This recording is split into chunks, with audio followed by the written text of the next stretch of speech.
কাউকে নিয়ে সমালোচনা করাটা যতটা সহজ, তার জায়গায় দাঁড়িয়ে তার পরিস্থিতি বোঝাটা ঠিক ততটাই কঠিন। আর এই কথা তো একেবারেই ঠিক যে যাদের নিজেদের কোনো যোগ্যতা থাকে না তারাই অন্যদের নিয়ে বেশি সমালোচনা করে। আর আমি এটা নিজেও নোটিস করেছি যে অন্যের পেছনে সমালোচনা করা মানুষগুলো সবসময় পেছনেই পড়ে থাকে। এরা কোনোদিনই আপনার আগে এগোতে পারবে না। আর এইসব কুচুটি মানুষের সমালোচনা এড়ানোর শুধু একটাই উপায় রয়েছে, তা কি আপনি জানেন? যে এসব ফালতু মানুষগুলোর দিকে একবার তাকানোর পরে দ্বিতীয়বার ঘুরেও দেখবেন না, কিছু করবেন না, কিছু বলবেন না এবং কিছু হওয়ার চেষ্টাও করবেন না। শুধু মুখে হালকা হাসি রেখে এদের সবসময় ইগনোর করার চেষ্টা করবেন। কেন এইসব মানুষগুলোকে আপনি আগে কোনোদিনও দেখেননি এবং এখনো পর্যন্ত চিনেন না। আর আপনি সবসময় আপনার লক্ষ্যে স্থির থাকুন। আর খারাপ মানুষের সমালোচনা একটু অপেক্ষা করুন, সময় আপনাকে ঠিক বিচার দিয়ে দেবে।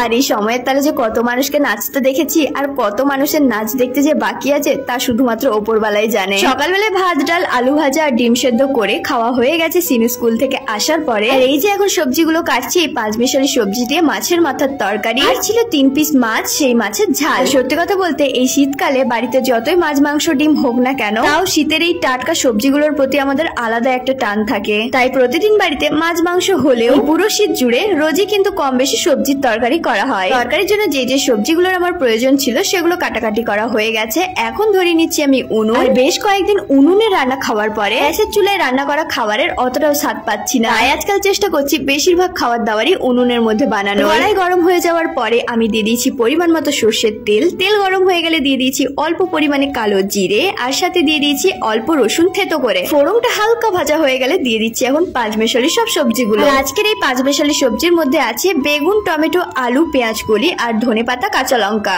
আর এই টমেটো, কাঁচা লঙ্কা, পেঁয়াজ কলি, ধনেপাতা এগুলো আমার বাড়ির ছোট্ট বাগান থেকে তোলা। আর এদিকে তোমাদের সাথে কথা বলতে বলতে সবজিগুলো হয়ে গেছিল হালকা ভাজা। তারপরে অ্যাড করেছিলাম গুঁড়ো মশলা, যেমন হলুদ গুঁড়ো, লঙ্কার গুঁড়ো, নুন আর স্বাদের জন্য অল্প পরিমাণে চিনি। এখন সবজি আর গুঁড়ো মশলাকে হালকা হালকা জল দিয়ে ভালো করে কষিয়ে নেব। আর হালকা কষা হয়ে এলেই দিয়ে দেবো এখন মাছের মাথাগুলো। আর কয়েকদিন ধরেই আমাদের বাড়িতে বিড়ালের বেশ উৎপাত বেড়েছে, তাই কালকের মাছের পিসগুলো টিফিনের মধ্যে স্টোর করেছিলাম। সবজির সাথে গুঁড়ো মশলা ভালো করে কষিয়ে নেওয়ার পরে এখন আমি দিয়ে দিলাম 3 পিস মাছের মাথা তরকারির মধ্যে। আর এটাকেও কিছুক্ষণ নাড়াচাড়া করার পরে দিয়ে দিচ্ছি পরিমাণ মতো জল। আর সবজির তরকারির ঝোল একেবারেই ভালো লাগে না, তাই এটা একটু মাখা মাখা হবে, সেই কারণেই আমি একটু কম করেই জল দিয়েছি। মানে ওই আলু সেদ্ধ হতে ঠিক যতটুকু জলের প্রয়োজন আর কি। আর একেবারে শেষের দিকে ধনেপাতা আর পরিমাণ মতো নুন দিয়েছিলাম। তারপরে ঢাকনা দিয়ে বেশ কিছুক্ষণ রান্না করার পরেই রেডি আজকে পাঁচমিশালি সবজি দিয়ে মাছের মাথার তরকারি। সৌমি চ্যাটার্জি বলে এক দিদি আমাকে কমেন্ট করেছিল যে সুস্মিতা, তোমার আর তোমার হাজবেন্ডের কি লাভ ম্যারেজ? আর এই সৌমিদির মতোই তোমরা আমাকে অনেকেই এই কমেন্ট করে থাকো। তো এই কথার উত্তর আমি বহুবার দিয়েছি।